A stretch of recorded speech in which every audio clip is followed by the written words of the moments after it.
So, welcome to this class on neuroscience of human movement. This is part 11 of our discussion on cerebellum. So, in this class we will discuss role of cerebellum in learning. We discussed the role of cerebellum in learning in the previous class. We will continue the discussion and note that learning happens at multiple sites in the cerebellum.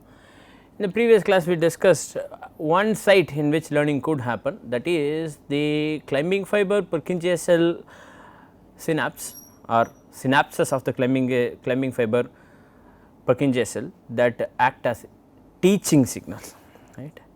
Some examples of learning are presented. We will start with adaptations of vestibulo-ocular reflex. What is this?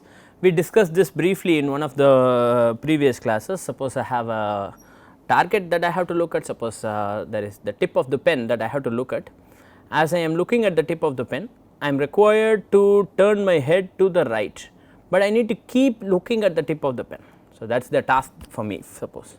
Then what happens? I am doing that. As I am doing that, you note that my head is turning to the right, but my eyes are moving to the left. So, head is moving to the right and eyes are moving to the left, so as to ensure that the image that I would like to see, that the object that I would like to see, I am able to see. So, this also is true in relatively fast movements of the head. This is called as a vestibulo-ocular reflex, right. So, the response of eye movements or the ability of eyes to move in a direction opposite to that of the head. So, as the head is moving to the right, the eyes are moving to the left to keep the object fixated on the eye. So, this is called as vestibulo-ocular reflex. It turns out that if a person is wearing a magnifying or minifying glasses, right. If a person is wearing a magnifying or minifying glasses, initially what happens is that there is improper vestibulo-ocular reflex in the initial stages. So, as soon as the person wears, what happens is so these are glasses that either magnify the visual scene or make it smaller, minify the visual scene, right. So, in those cases the vestibulo-ocular reflex or the response will be different from what is intended. So, when people wear these magnifying or minifying glasses for a few hours, in some cases to a few days, there is adaptation of this response or a proper response is learnt by the system. After some days or after a few hours of wearing, what happens is that people's vestibulo-ocular reflex is tuned to the glass that they are wearing and the scene that they would like to see. This is and so this is reversible, right. So, I can then remove the glass. When I remove the glass, then the perturbation that is caused due to the glass wearing continues for some time.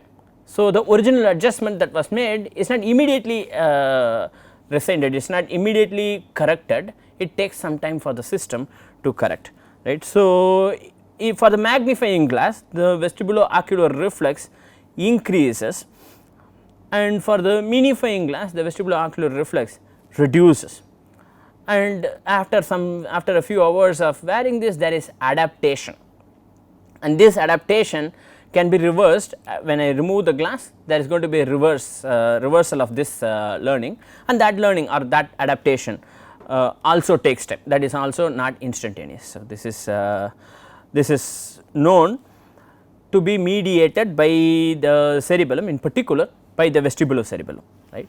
So, animal models, in animals that have had lesions of the lateral vestibulocerebellum, right, in such cases, or we discussed the role of the vestibulocerebellum in one of the previous classes. So, please do check that video.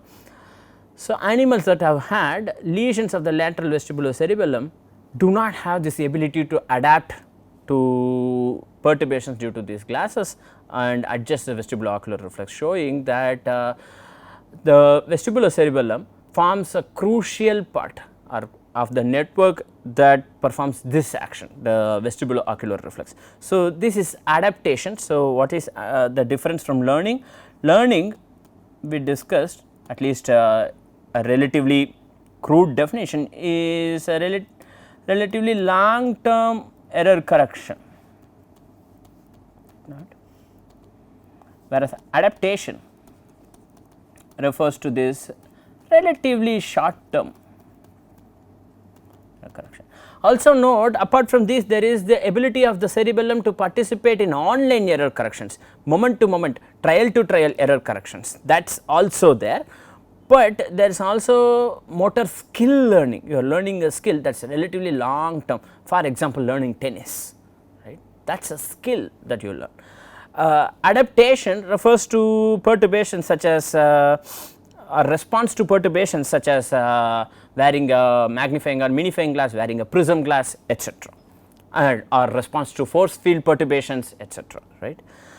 Then also another another approach for studying this is classical conditioning of eye blinks in response to air puffs that are coupled with tones. So, the experimental approach is the following. So, there is an air puff that is placed on the cornea.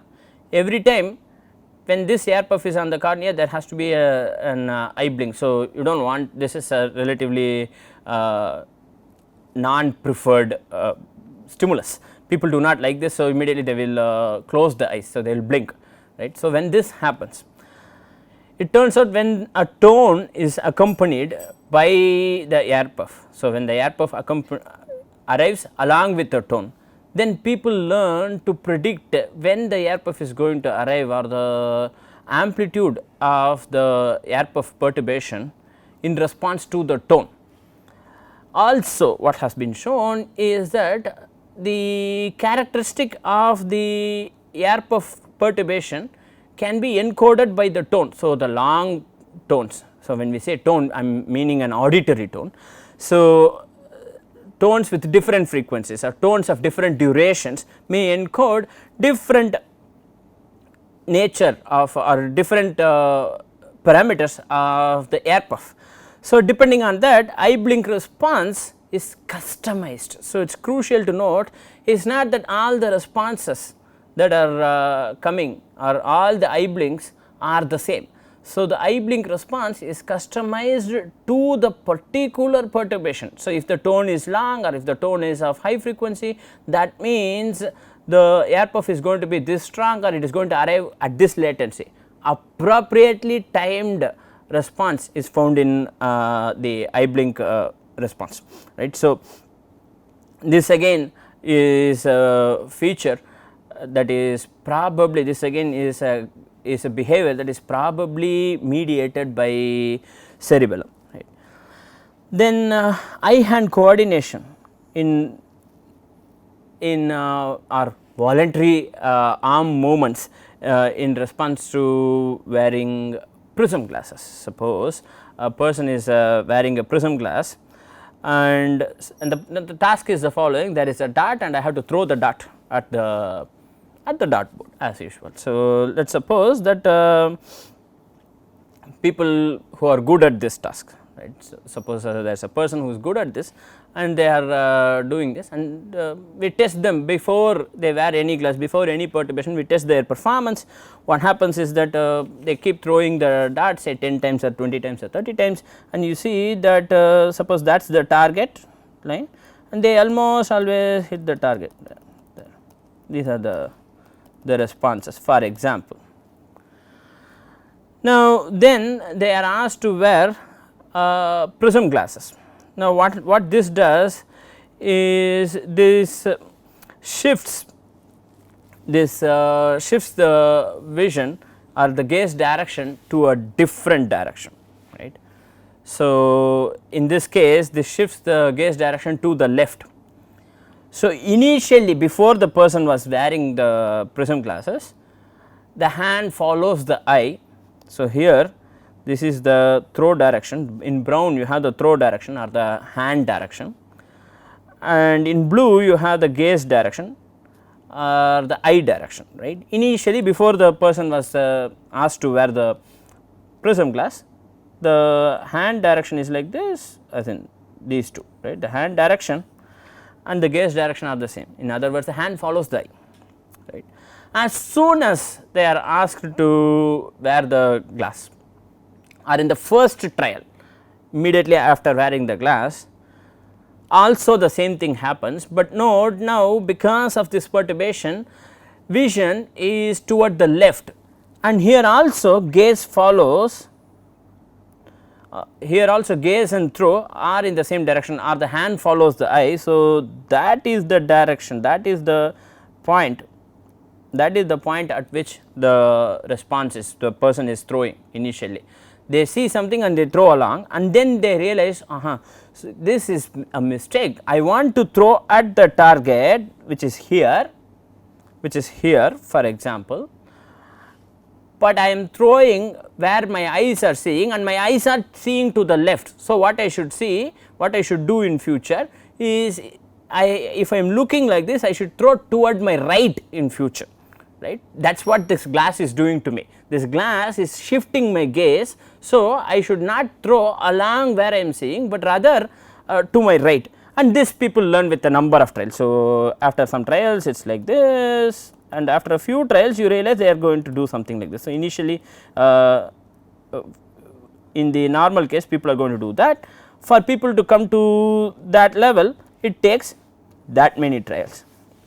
After so many trials people are able to do this, but then what you do, after some time you ask them to remove the glass. But before that, what happens in this case during adaptation or just after adaptation, you note that the gaze direction continues to be in this direction, whereas throw has shifted to the right of the gaze, is it not?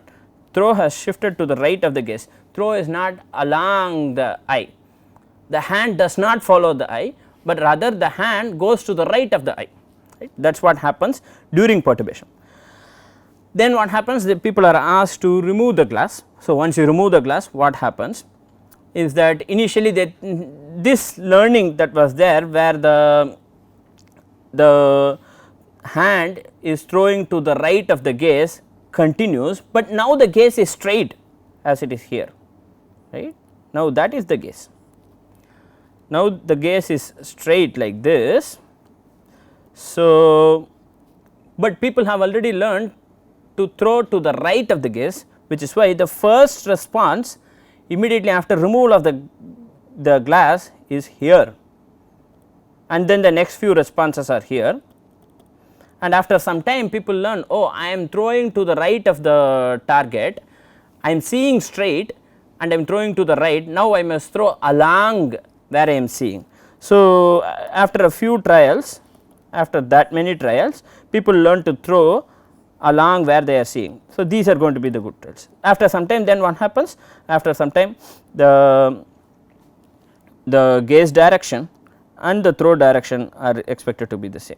Around here for example, that is the gaze direction and that is the throw direction for example, right. That is here for that part of the learning. And interestingly note that this ability to adapt, so it only takes a few trials, right, few tens of trials to adapt to this perturbation. This ability to adapt is compromised in individuals with lesions, right.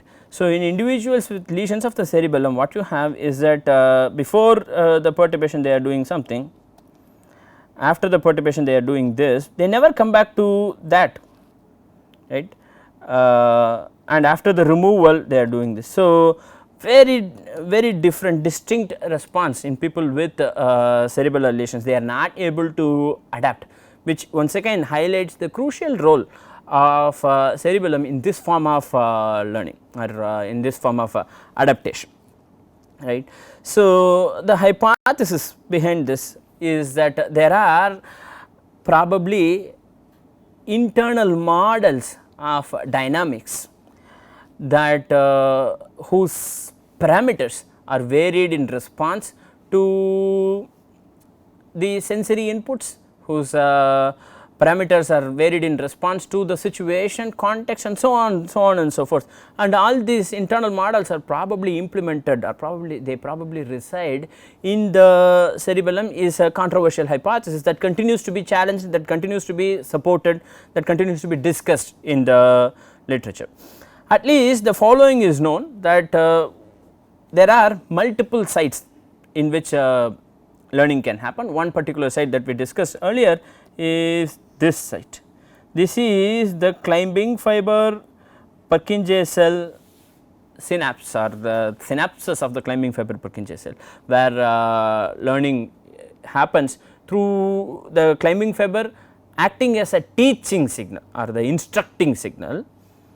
But it is now known that it is not just at this site, but other sites. For example, at the deep cerebellar nuclei also, where learning is believed to happen. So, learning happens at multiple sites, at the not only in the cerebellar cortex. So, this is the cerebellar cortex, of course, right, because that is the molecular layer of the cerebellum. Long ago when we discussed the anatomy and the microcircuitry of the cerebellum, we distinguished that this is the molecular layer, and where the Purkinje cell bodies are located is the Purkinje cell layer, and this is the granular layer. But deep within the cerebellar cortices are sets of neuronal cell bodies, or dense groups of neuronal cell bodies called as the deep cerebellar nuclei, which are the major output systems of the cerebellum, right. So, learning is now believed to happen also in the deep nuclei, in addition to the Purkinje cell and climbing fiber synapses. So, we discussed in the previous class how this happens. Climbing fiber, through long term depression mechanism, informs the Purkinje cell which parallel fiber commands are causing motor errors, right, for example. So, this is what happens at the level of the Purkinje cell and climbing fibers, but a similar process is also implemented probably in the deep cerebellar nuclei. Okay. So, what we have learnt in today's class is that learning happens at multiple sites in the cerebellum, that is basically the cortex, as in the cerebellar cortex, and deep nuclei. Also, that cerebellum is crucial for different forms of learning, especially adaptation. We saw a few examples of this adaptation: adaptation to vestibulo-ocular reflex, adaptation to eye blinks condition, or classical conditioning